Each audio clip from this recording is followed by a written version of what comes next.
my drawing style. So this is now these are my LEDs. These can be little circles and a little LED inside them if you want.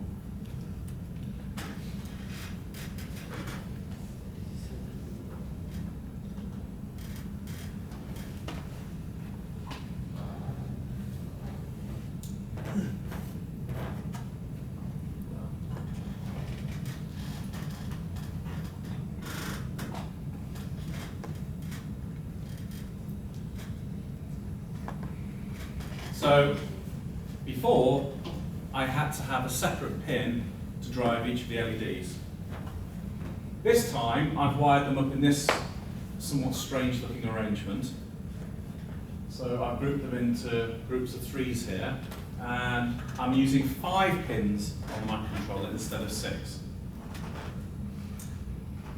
So I've saved myself a pin.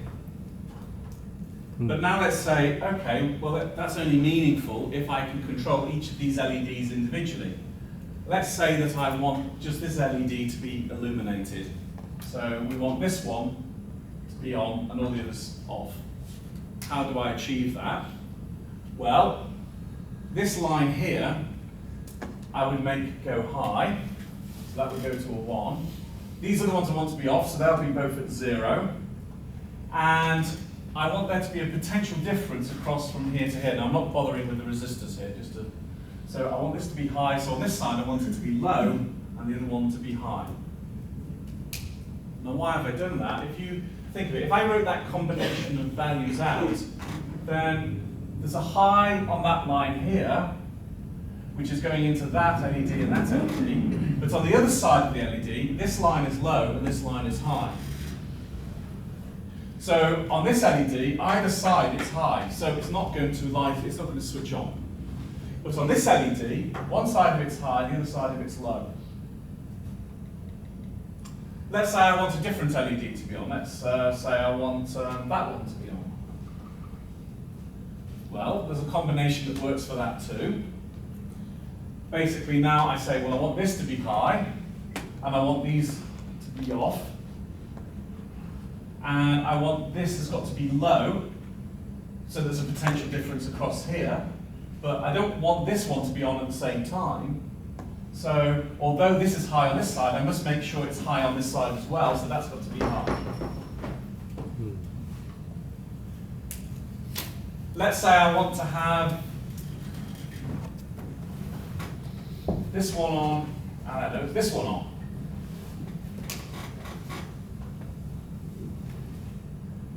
For this combination, I want those 2 lines to be high, so like that. I don't want those 2 on, so I make sure that this one is high and this one's low. So there's a potential difference across those 2 LEDs, but not across this cluster. And so those 2 will come on.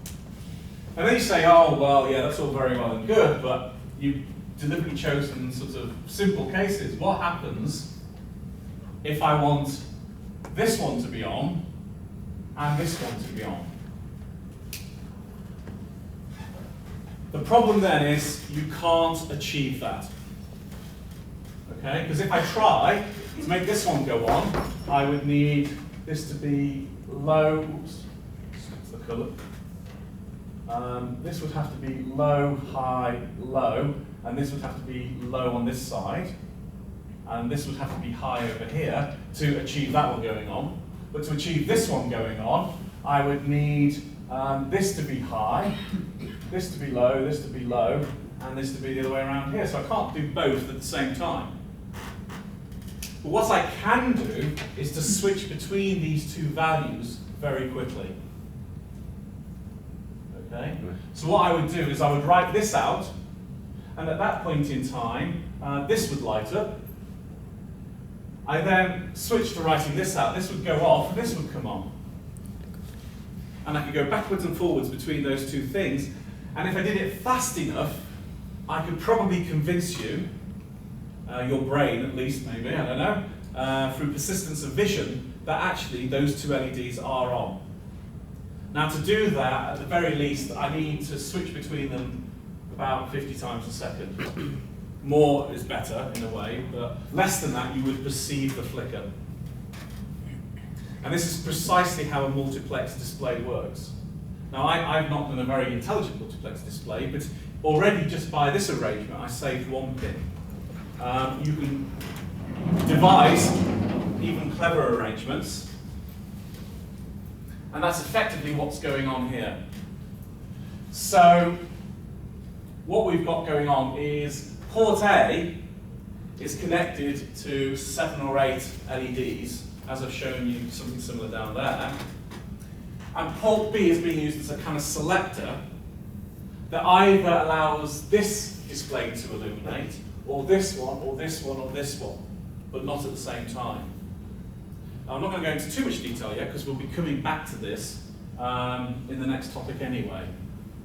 But basically, I only ever enable one of these displays at a time, and if I wanted to achieve a certain result, let's say I want to give the impression that I want to write out the number 0, 1, 2, 3 on my 4 displays. There's display 1, display 2, display 3, display 4. What I do is, first of all, yeah? Isn't it cheaper and better if you just use latches for that? You can buy displays with latches included within them and with address decoding and things like that, but usually it's not cheaper. If you buy just the latch and the display without the latch? This arrangement has no intelligent latches whatsoever. It's just using the ports directly to here. You can definitely can buy devices that provide that kind of latching support, but they may be like an extra 50p or something. Now, you can, if you go to something like Farnell or RS, just have a look at the price of ordinary 7-segment displays and then compare it with 7-segment displays that have some kind of latching capability. I bet you'll find the ones with latches a little bit more expensive. Yeah, but it's probably more cheap than the H255, right? In this particular case, but I might have a situation where this is just driving a display and then that'd be fine. Yes, in this particular case, this may not be the most economic solution. In a way, we're doing this to really show you, first of all, about using this device here, and then introducing the concept of a multiplex display. But this arrangement, I wouldn't want to stake my life in it and say, oh, this is the best, you can't do better than this. No. There may well be cheaper solutions with integrated electronics, yes. So, in this particular arrangement, using that same trick as I did with the LEDs before, what I would do is first of all just write out, with this display enabled, the number 0. Oops. A little bit later, I would enable this display, and at the same time write out the number 1, which would do that. Sometime later, I would write out the number 2, and then 3, and then I would go between those very quickly. And you would get the impression of the display displaying all of those illuminated at the same time, that that's not really happening. So in this particular arrangement in the lab, as I said, it's really an opportunity for you to get to grips with something like an 8255 and also learn a little bit about keypads, how to read a matrix keypad, and how to do like a multiplex display. In terms of what you've actually got to do in the lab, and you're going to write some software to achieve all this, by the way. Not the whole thing, you'd be pleased to know. I can't remember, I think the display part of the software is written for you, but the keypad part of the software is not. So your job is to finish my job. You've got to fill in the blanks, so to speak. Now, in the back of the lab sheet, you'll find some code to get you started.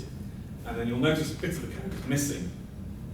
And in lab 3, you go to the lab, and having preferably prior to the lab, you will have actually come along with a memory stick or something with a version of that code that has the extra bit in, that hopefully will enable you to read the keypad.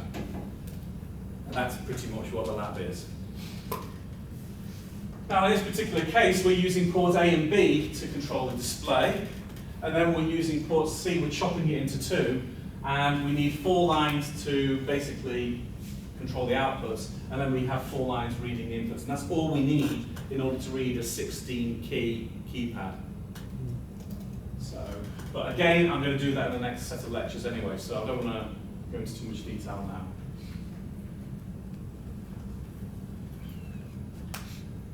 Okay, this is yet another way of wiring up an 8255 to an 8051. The only difference here, don't worry about this latch on the other side of it would be connected to port 0. It's just the person who drew this, not me, couldn't be bothered to draw that connected to port 0, but it does.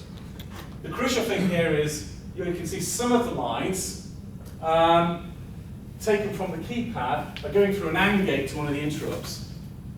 This is quite a nice little idea where, normally you're using this to drive displays and do things like that, but you don't want to miss the fact that someone's touched a key. And maybe this microcontroller is getting on with other things in the meantime. The way this has been engineered is if any of these keys are pressed, it will effectively make this go low and cause an interrupt. You then know, oh, someone's pressed a key. So then, going through the 8255, you could interrogate this to find out which key has been pressed, and you wouldn't miss it. Okay, so it's just an enhancement that allows you to be a little bit more responsive to key presses, and when nothing's happening, you can get on with other work in here, knowing that you're not going to miss anything. Right, this is the one I want to spend a few minutes on. It looks kind of scary, but it's not as bad as it first appears. Let me blank it.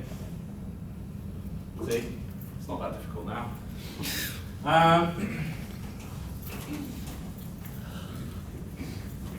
This is another way of effectively giving yourself more pins.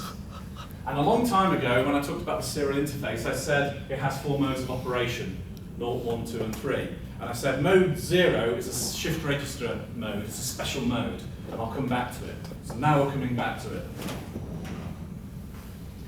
Effectively, you can design something in an arrangement like this.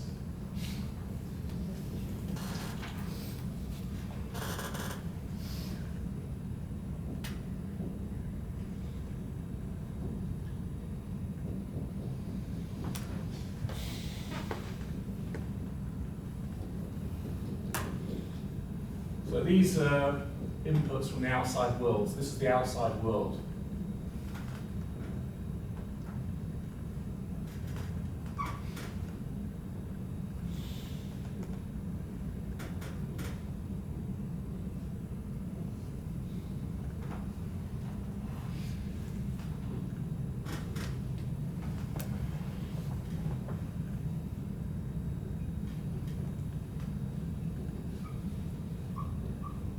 This is your 8051. You can wire something up like this. I have effectively 8 inputs here. And what I do is, when I want to capture what those 8 inputs are seeing, I trigger the latch to lock whatever's happening to its inputs. So they're now locked in here and written out to this point here. At that point in time, effectively, I enable the shift register to enable it to start shifting, and I start writing out clock pulses to the shift register to cause it to, 1 bit at a time. Remember, shift register is just a daisy chain of flip-flops, to basically write that information in here, and I'm reading the values that are coming in. Okay? The nice thing about this is you can even do this.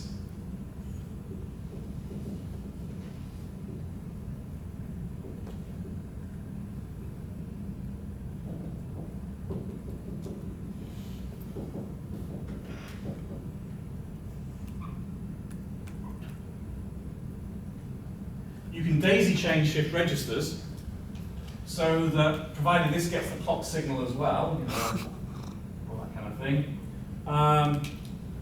After 8 clock pulses, whatever was in here would have been in here. Another 8 clock pulses later, it will be in here. So now I have, with no more pins on my 8051, I'm now able to have 16 inputs. And I can have another shift register, another latch, I can have 24 inputs. I can have another one, I can have 32, and I can keep on going. I can hundreds of the things if I want. So with this arrangement, yes, I've got to pay for a shift register and a latch. And if I want lots of inputs, I have to pay for more shift registers and more latches. But in terms of how many pins it's using on the 8051, the more I have of these things, it doesn't matter. So there's a cost implication, and there's another implication too. The more there are, the more clock pulses it takes to read the whole thing in. So you wouldn't want to be doing this kind of thing if you need to know what's happening to the inputs at high speed, necessarily. Now, the reason why I mentioned about mode 0 before is effectively, if you put the serial interface into mode 0, then this data will automatically wind up inside SBUF for you. And the reading operation itself will automatically trigger the clock pulses to go out. Now, this is achieved because, I can never remember which way around this is, one of the pins, TXD or RXD, is connected still to SBUF. The other one is used as a clock generator. Now, like I said, I can't remember which one's which, so we'll assume for now that TXD is now used as a clock and RXD is used for data. Now that's to read in. A similar arrangement exists to write things out. So, to write things out, now by the way, you can get shift registers where they have a latching capability in themselves, in which case you wouldn't necessarily need separate latches. You would just have the shift registers by themselves. Okay? Let's put that one down there for a minute.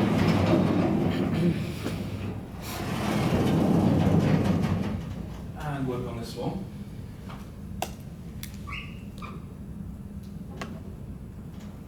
So here's my 8051 again. And this time I want to control a whole group of outputs.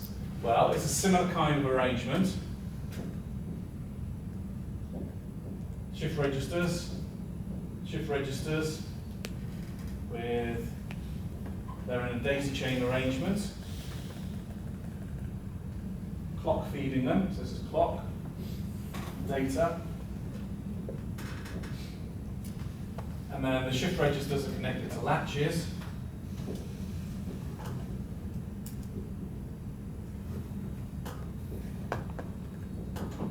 We have some kind of latch enabled signal. I'll go here and across to here. And I'll need some shift enabled here. Shift enabled, something like that. Similar kind of arrangement to before. This time you do definitely need these separate latches, because while you're shifting the bits out, you don't want the outside world to see what's going on. So over here, this is the outside world.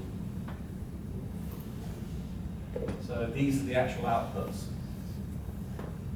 So if you have some particular set of values you want to write out here, let's say you want to write out 1111, 1111, 1111, 00111.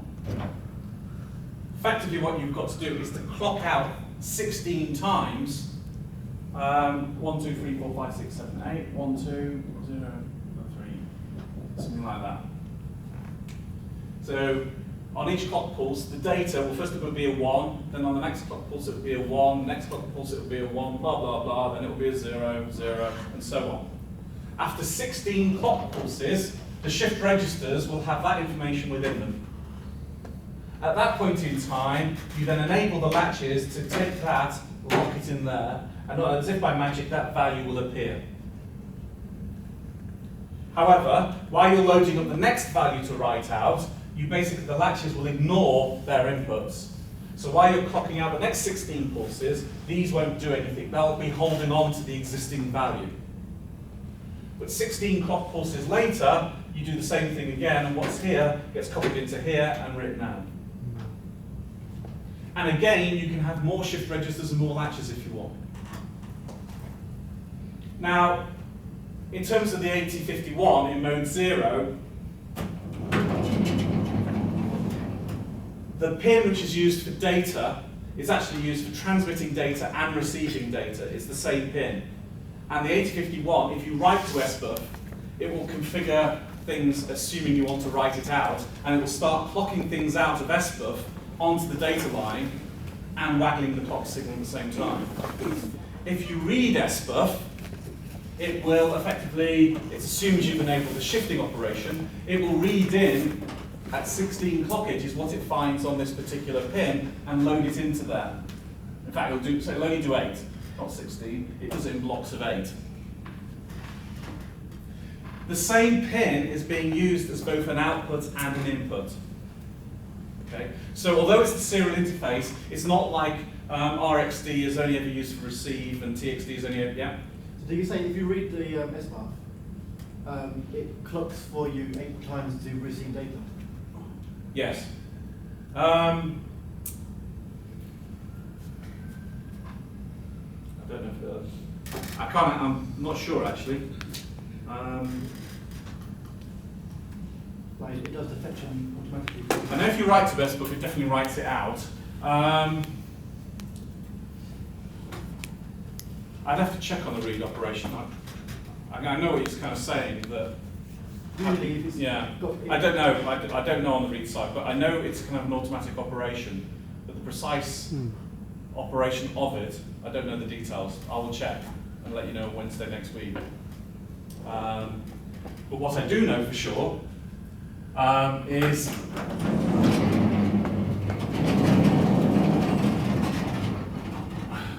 in fact, you can see here the RxD pin is not just used for bringing data in, it's actually used for transmitting data too. So it's a kind of a mislabeling of this pin in this mode. This pin becomes the data line, for whether you're receiving or sending. The TXD is not TXD anymore, it becomes the clock line. And this is just an example showing now, in this particular case, these shift registers have got latches in them, so I didn't need separate latches on the receive side. So there's the data coming in, which you get locked into these shift registers, and then you can read it in the RxD pin. Or alternatively, if you want to control outputs, you can write out through RxD and into these shift registers. While that operation is going on, you don't want the outside world to see the bits getting clocked out and moving along. So these latches will be disabled during that time. Once you've loaded up these shift registers with all the right data, then you enable the latches to lock it into here. Yeah? So oh no, this is 8. No, okay, no. But you'd have to do it 8 bits at a time. So you do 8, so you do one write operation of 8 bits, then you do another write operation of 8 bits. For Wednesday next week, you don't need to know the details, by the way, but I will show you, yeah? Why there is the pull-out resistor there? It's because of this open collector buffer here. You don't need, again, it's this particular arrangement.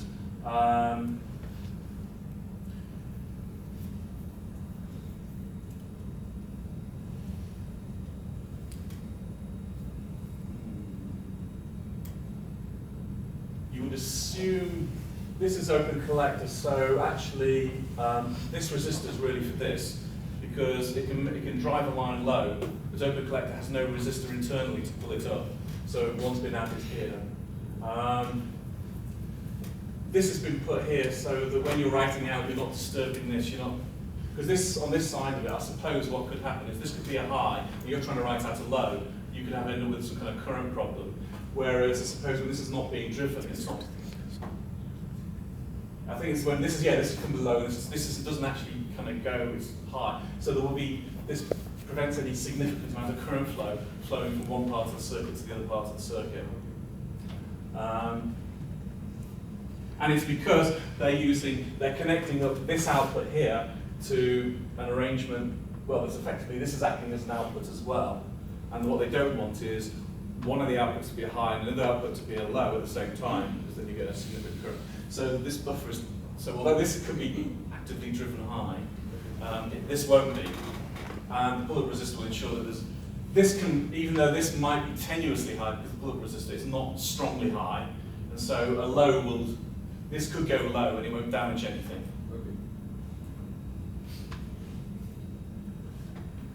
Okay, so in terms of what you're expected to know for this course, you wouldn't be expected to, for example, write any software